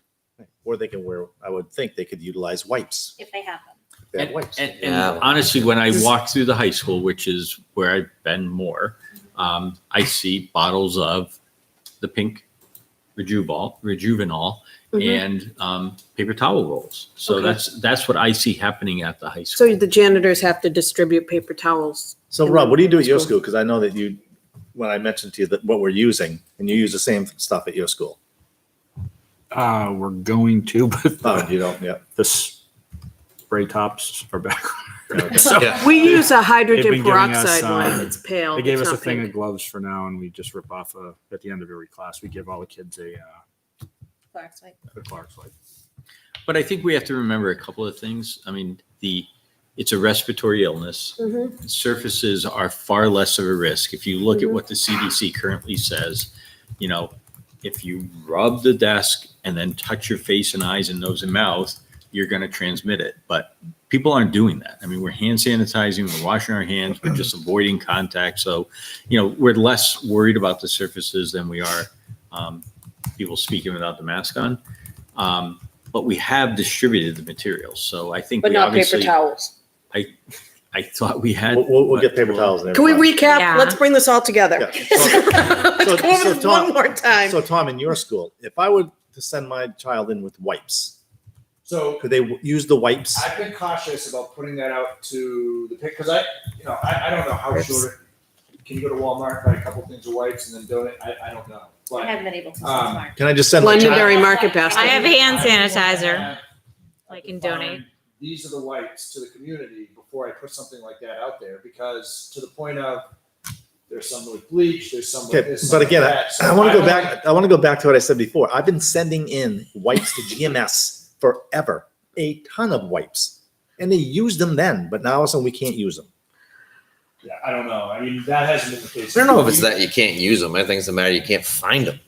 Yeah. But That's if you can find them, can my child use them? Yes, if you have wipes and you send them in, they can be used. I mean, we're not, because like you said, Brian, it's been going on for years. Yep. And now with the situation, yes, we can use those wipes. And quite honestly, I wouldn't give a middle schooler, as a middle school teacher, I would never give a middle schooler a spray bottle. I will be doing all the spraying. I'm just saying. And I'll follow up with Dave and Joe Awesome. about the paper towels. So kids can use the spray. No, No, teacher no. uses the spray. The kids, kids can can't wipe use the spray. desk. The teachers spray, the kids wipe. No spraying for kids. That's what I would advise. Okay. Yeah, that's If probably they- true. Even high schoolers would But- spray. And they want to supply their own wipes, they can supply the wipes and clean the desk. But what has happened is there was a staff member who emailed out the MSDS or the MDS. MSDS. sheet. They changed it. It's not anymore. It's SDS. Safety data. It's SDS. Yeah. Which is, Anyway, the material safety safety data data. Oh, sheet is okay. what it used to be, but it's no longer. And so in there, this is where the When you- confusion when you came Google from. it, it still comes up that. It talks about spraying it on, if you're mopping with it, you have to let it sit for 10 minutes. But on a desk surface, if you rub it and clean it with a Friction, paper yeah. towel, you don't have to let it sit for 10 minutes. So it's very confusing. But in the end, it's, actually, if you read what you have to do with wipes, you also have to let them sit for 10 minutes or a minute or something. Yeah. So, Every it's little bit all helps. helpful, but the parents who have reached out to me, I've said the same thing I've said from day one. The tolerance levels differ from student to student, family to family. There are some families who could care less about it. There are some who they want it wiped down. And so I said, you have to take that personal responsibility based on what your need is to have the surface that you're comfortable with. We have the supplies, so just ask and we'll help out with it. So And I'll tell you, just from experience, like purchasing hand sanitizer, different places and different types, I must have like an array like unbelievable at home. I'm more concerned with some of the stuff that's in those things, putting on your hands. I mean, some of it smelled like you're drinking like grain alcohol. I've had It's this like- conversation. Yep. I mean, It's awful. Yeah. but it is. I know. I mean, many of the Right. distilleries have flipped to making hand sanitizer, so you're not wrong. Yeah. I mean, I've had some smell exact like rubbing alcohol. I mean, exactly. It's like, Hope you didn't have any cuts on your hands. Thank you. Good. That helped, Tom? Yeah. My job is to cut paper towels in the back of the classroom There you while the go. kids are working. Just cut them off. Here you go. We have any plans for business? Just a couple of other quick things under this. I want to talk for a minute about the COVID-19 case that we had and the response that we had. And so I'm glad that Tom stayed here. We're having a daily briefing. I think we talked about having the daily briefing, looking at the dashboard. It's actually been pretty helpful because it allows us to examine where we are with things as an admin team, and then to problem solve little nuances that have come up. So last Friday, we invited the nurses in to the daily briefing. And the purpose in sitting down with the nurses was that the toolkit for schools that was released by the state, and everybody has to understand, this came out as a brand new document on September 3rd. It was updated on September 8th. So when we were sitting there on September 11th, we had the updated September 8th document. And in there is an algorithm. That's what it's called. And it's not written in very friendly language. But it basically says, if this occurs, and then there's a decision tree, like an engineer would flow through. Here's how it's going to trigger. We had the nurses walk the admin team through this.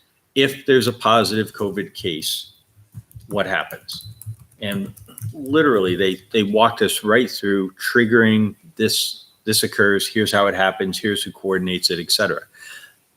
That plan has been in place all along because we always said in our plan that if we had a positive case, we would report and coordinate with DPS. And so little did we know that exercise that we did on Friday at 11 o'clock was going to be triggered by the information that we learned through social media over the weekend. And so we put in place all the steps that we needed to. Incredibly frustrating too. Dan Mitchell, Sue Seabrook, me, all the teachers who got quarantined, families. I mean, it's a slow, clunky governmental process that we have to go through.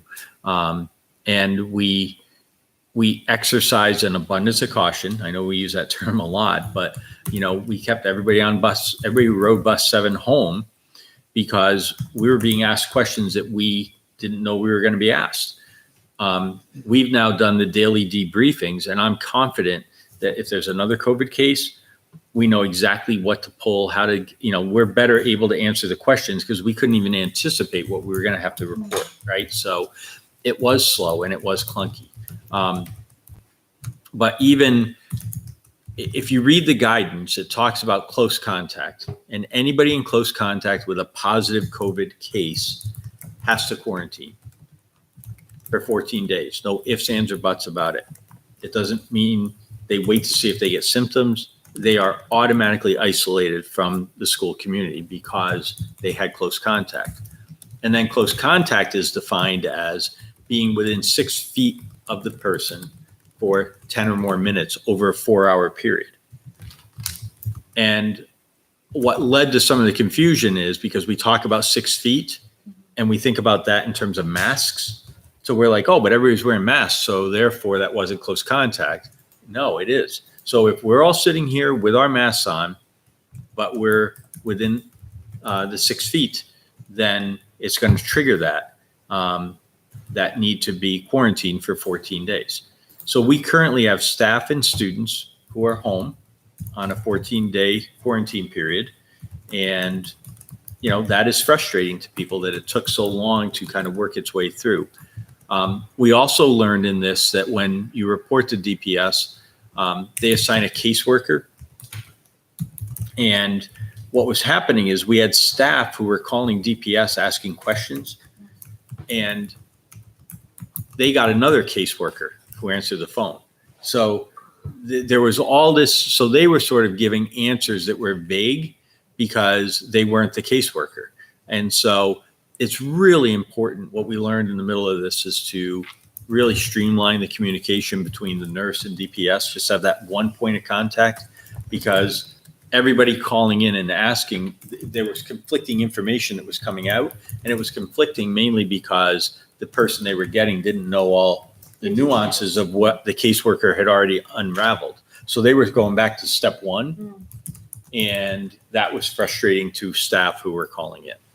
The other thing we learned is that the buses, because we use a contracted service provider, there's a separate division at DPS that deals with businesses.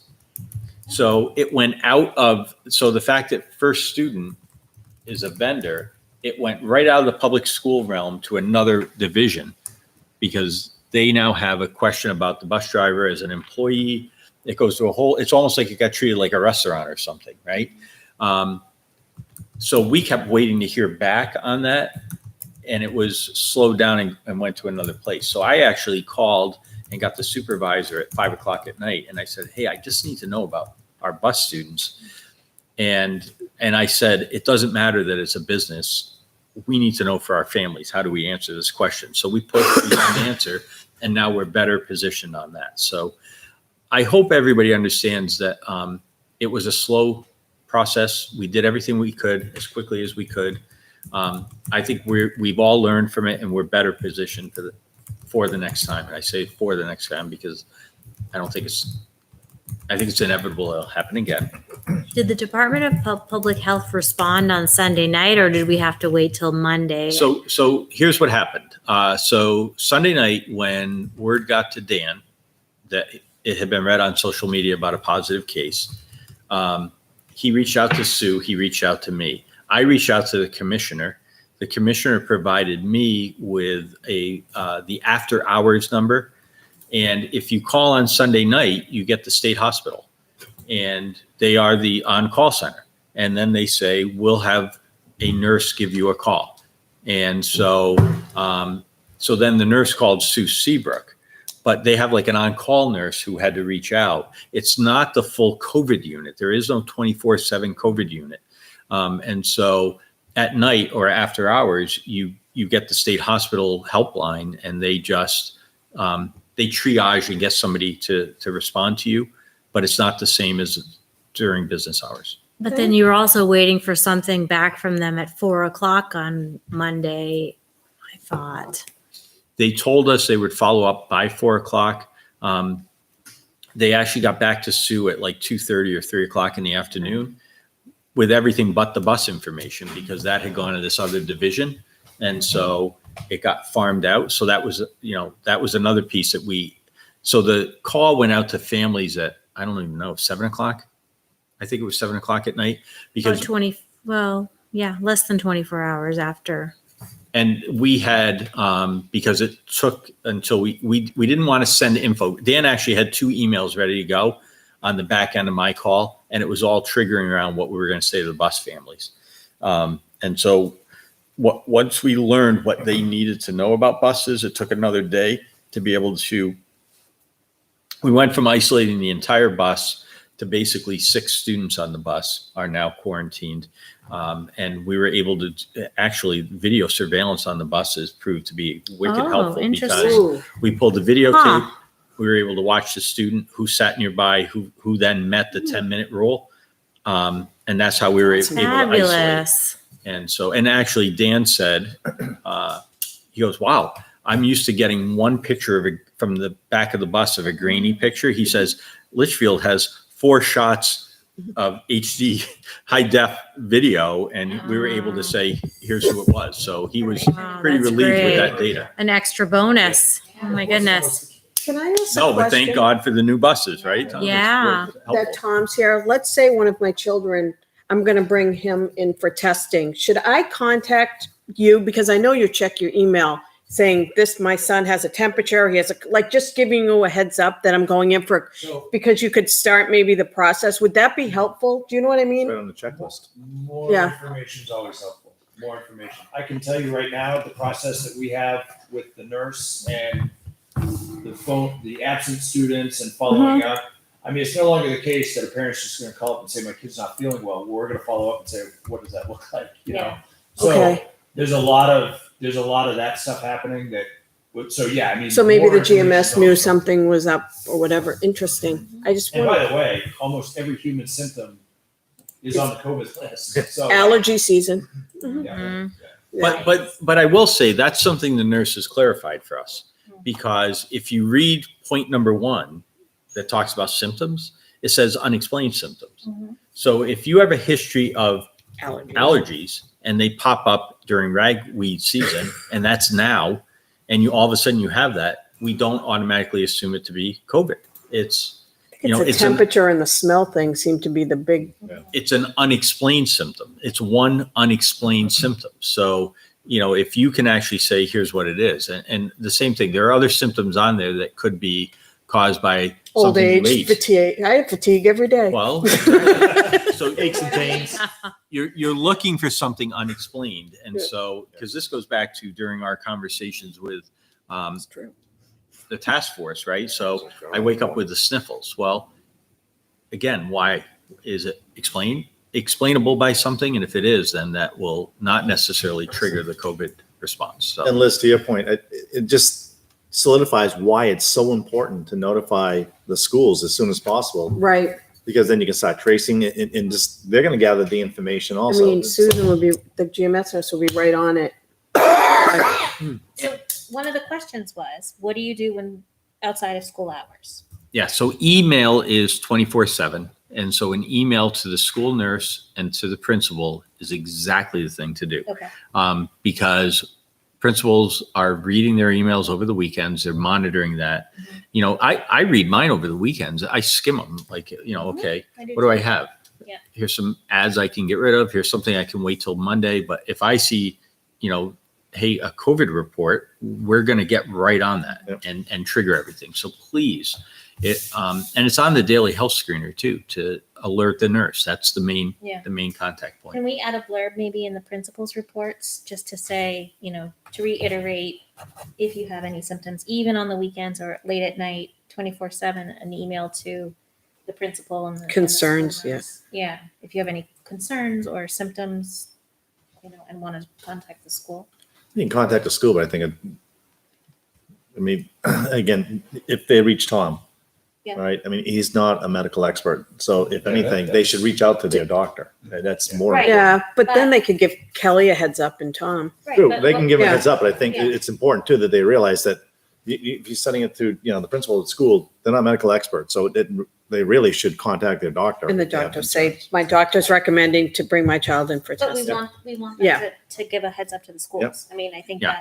that's the key. So let me explain, because I was very clear in my communication. And so there's two things I want to talk about. So there was, people in the community had concerns about other students who might have been exposed. So if I may have been exposed to somebody, but I have no symptoms, there's no concern if you go to that checklist, there's no concern about somebody being exposed to me. So in this case, there was the secondary exposure piece that people were worried about. And why weren't they notified? And the answer is because the protocol doesn't call for that. It's the positive. So you're looking for two things, a positive case, and then it's exposure to that positive case. And then you're looking at somebody who's symptomatic and exposure to the symptomatic person. But somebody with no symptoms and no identified, there's no alerting that is going to occur. Because if we did that, we would actually just be alerting everybody all the time. And that's not helpful. That's just going to cause panic and concern. And it's not a matter of trying to hide something. That's just the way it's done in the outside world. It's like, Right. you have a business that you have a COVID case, same thing. They identify, they look for any type of contact and they go on with it. I mean, And that's what happened in Bedford, and unfortunately in Wyndham, they all went to a party and then it just exploded. They Well, yeah. in talking to the nurse at Public Health, she said, you could be standing in the supermarket line didn't- and you could have positive people all around you and not know it. Leave that place with zero ability to contact trace because they don't know who you are, Yeah. right? And she said, but all of a sudden we come into a school setting where people do know each other, and all of a sudden everybody's anxiety gets really heightened because. But she said you really have to get back to the facts on it, and the facts are not to overreact to it and not to see the problems where they aren't identified by that algorithm. So that's just, because part of what we heard was, why didn't we notify people at other schools?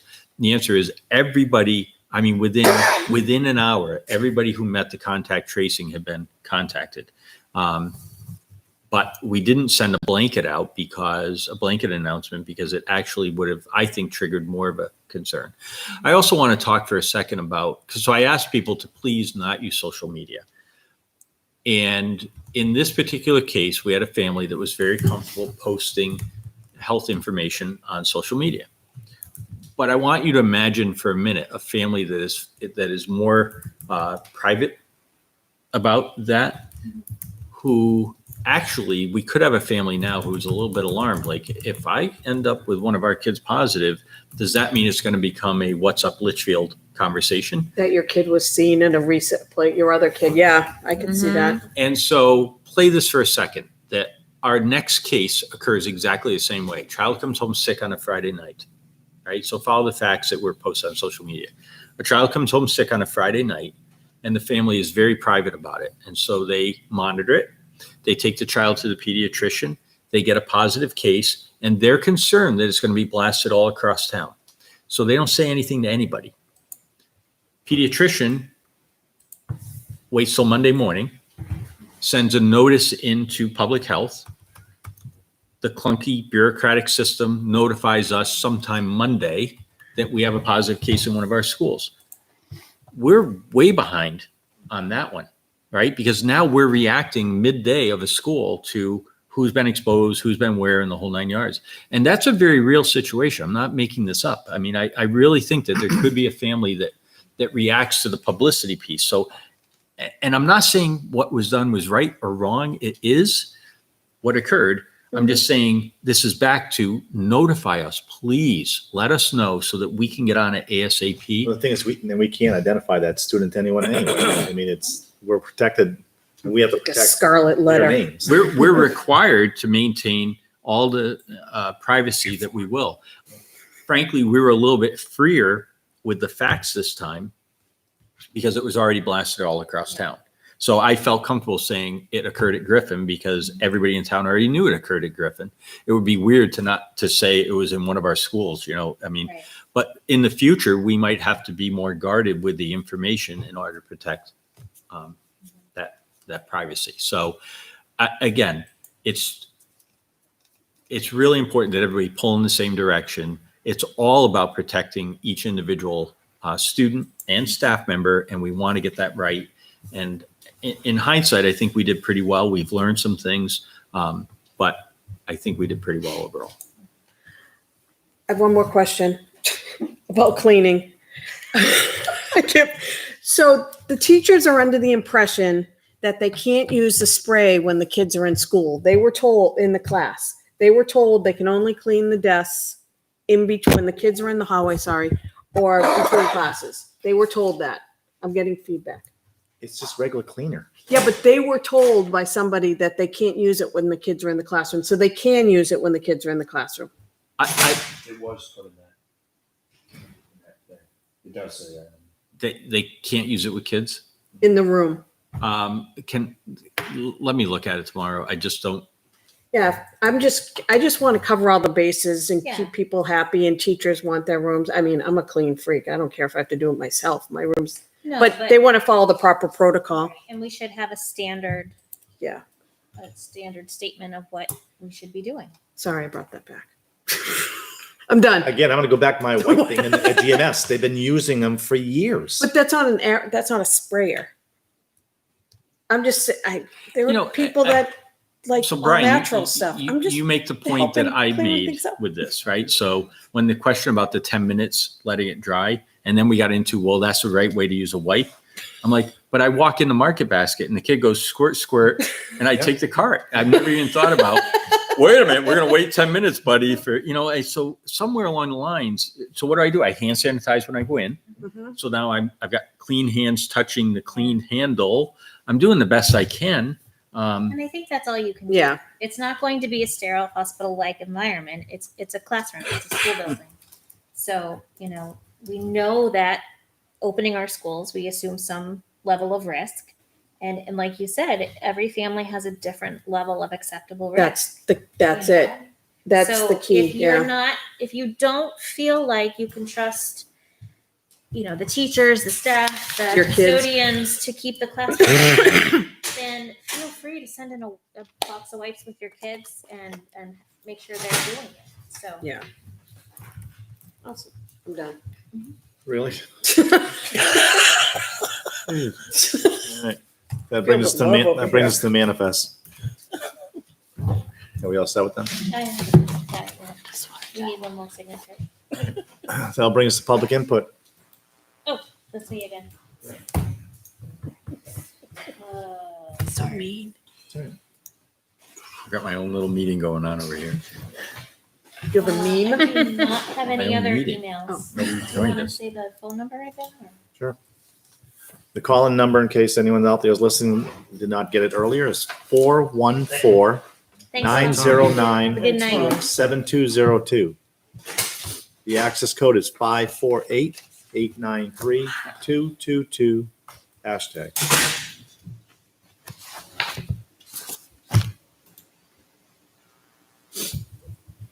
And we have no one. Well, I give it a Never minute. mind. I've got it. All right. With that, we're going to go into non-public. Session RSA 91-A:311. Yes. Yes. Yes. Okay, we're now in non-public.